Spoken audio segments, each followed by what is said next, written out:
Friends, I will show you the materials. Cracks, coughs, thin stools can be removed, only 3-day. Cracks, coughs, for all of us.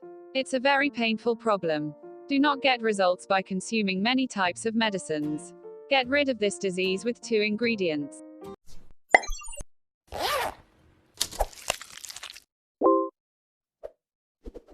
Whatever is needed to make the medicine. 1. Garlic. 2. Honey. First, take some amount of garlic in a bowl. Add 1 spoon honey.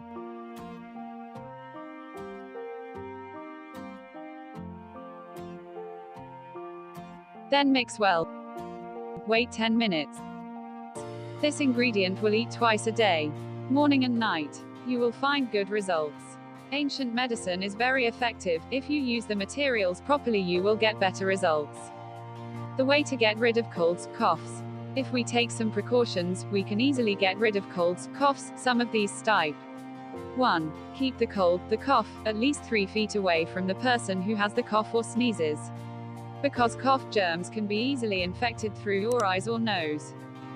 2. Keep hands always clean, because the cold germs emitted with sneezing or fangs can fall on any object. It can be infections through touch. 3. Accept enough water. Drinking plenty of water keeps the body pure, and helps in the removal of germs from the body. 4. Do not rub a nose or eyes often with the fingers. 5. Slow enough sleeping at night. 6. Eat low-fat chicken soup. If you want to get more solution, please visit our website. If you want to know more something, please comment. Subscribe this channels to get more helpful video.